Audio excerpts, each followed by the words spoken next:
જય હો મંગલમય હો. મારી તમામ વાતો સત્ય છે, નજરે જોયેલી છે, અનુભવેલી છે. હું વારંવાર કહું છું કે આ મારી સાધના 5 તપથી પણ વધારે છે. 12 વર્ષ સુધી તમે એક સરખું કાર્ય કરો, ભગવાનનું કાર્ય, તો એ તપ બની જાય. એવા 68 વર્ષ થયા મને ધર્મ પ્રચાર કરતાં કરતાં. ગણી લો કેટલા તપ થયા. હા, તેથી જ આવા અધર્મની સમજણ હું આપી શકું છું. અને એ પણ ગીતાના આધારે. મારી કોઈ મનગઢંત વાતો નથી. અને એ ધર્મની સમજ કોણ આપે? અધર્મની સમજ પણ કોણ આપે? ધર્મ પોતે આપે. તો ધર્મ કેવી રીતે આપે? ધર્મ પ્રચારકમાં બેસીને આપે. હા, તેથી સત્ય સાંભળવું આ પણ એક ધર્મ છે. સત્યનું બીજું નામ જ ઈશ્વર છે. જેવો દુર્યોધન, જરાસંધ જેવા અધર્મને પણ ધર્મ માનીને પ્રથા ચાલુ કરી હતી, એવી પ્રથા આજે પણ ચાલુ છે. જો આમાં પણ ચાલવું શબ્દ આવ્યો ને, તમે એવું નહીં સમજતા કે હું વિષય ભૂલી છું. હા, હું વિષય ભૂલી નથી. માં ગીતા ચાલતા શીખવે છે. આપણે ચાલવું એટલે માત્ર પગ જ દેખાય ના, ચાલવું માત્ર પગથી જ નથી. આપણી અંદરની જે વૃત્તિઓ છે એને કોણ ચલાવે છે? આપણને વારંવાર કંઈ ને કંઈ ઈચ્છાઓ, વાસનાઓ, તૃષ્ણાઓ, કંઈ ને કંઈ આશાઓ, અપેક્ષાઓ, આ બધું ચાલતું જ રહ્યું છે ને. જો યા પણ ચાલવાનું શબ્દ આવ્યો, તો આપણી અંદરની આ બધી વૃત્તિઓ એ પણ ચાલે છે. અને આપણી ઇન્દ્રિયોની પ્રવૃત્તિઓ પણ ચાલે છે. ઇન્દ્રિયોને ચલાવનાર પણ અલગ અલગ તત્વો છે.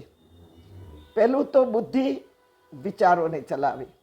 કહેવત છે કે વિચારો વગરનો માનવ બિચારો. તેથી બુદ્ધિ ક્યારે ચાલે? વિચારો હોય ત્યારે ચાલે. તો મન ઇન્દ્રિયોને ચલાવે છે. જો મન હોય તો ચાલીએ, મન હોય તો હાથ ઉઠાવીએ, મન હોય તો જમીએ. બધું હાથથી થાય, પગથી થાય, ઇન્દ્રિયોથી થાય. તેથી આપણું મન એક જગ્યાએ બેસતું નથી. એ બધી જ ઇન્દ્રિયોમાં ફર કરતું હોય અને ઇન્દ્રિયોને ચલાવે. જ્યારે ઇન્દ્રિય કર્મને ચલાવે. ચોથું કાન સ્વભાવને ચલાવે. સાચું સાંભળ્યું, સારું સાંભળ્યું, ખોટું સાંભળ્યું, અપમાન સાંભળ્યું, માન સાંભળ્યું, પ્રશંસા સાંભળી, એ પ્રમાણે આપણો સ્વભાવ ચાલે. પાંચમું જીભ ચાલે, સંબંધોને બગાડે. તેથી જીભ પણ અંદરથી ચાલતી હોય છે. છઠ્ઠું આંખ રસ્તો બતાવે. 7 મું હાથ, બંને હાથે વ્યવહાર ચાલે. 8મું પગ, પગ શરીરને ચલાવે. પગ અટકવા ન જોઈએ, શરીર અટકી જાય. તેથી પગનું બહુ ધ્યાન રાખીએ છીએ. પગ શરીરને ચલાવે, પણ શરીરને કોણ ચલાવે? શરીરને આત્મા ચલાવે. તેથી ચાલવું શબ્દ તો બધે આવ્યું, જુઓ તમે. પણ શું ચાલવું? ક્યાં ચાલીને જવું? જવું કે નહીં? શા માટે જવું? એ નક્કી કરે બુદ્ધિ. અને બુદ્ધિને ચલાવે વિચારો. એ આપણે સૌથી પહેલી વખત જોઈ લીધું. લાલાનો રડવાનો અવાજ સાંભળી યશોદાએ બધા જ કામો પડતા મૂકી અને દોડીને આવવું જોઈતું હતું. એને બદલે યશોદાએ લાલાને નજરઅંદાજ કર્યો. અને ત્યારબાદ લાલાના ચરણના પહેરેલા ઝાંઝરીના અવાજો આવતા બંધ થયા અને યશોદા ગભરાઈ. પછી તો ચાલવાને બદલે દોડી. જુઓ આ ચિત્ર જુઓ. અને દોડી આવી ત્યારે મોડું થઈ ગયું હતું. આંગણામાં ઓસરીમાં સન્નાટો છાવેલો. પારણો લાલામાંથી ઉતરી દૂધઘર પહોંચી ગયો હતો. માખણ ઉડાડી અને બધે લાળ લપેટ કરી દીધું હતું.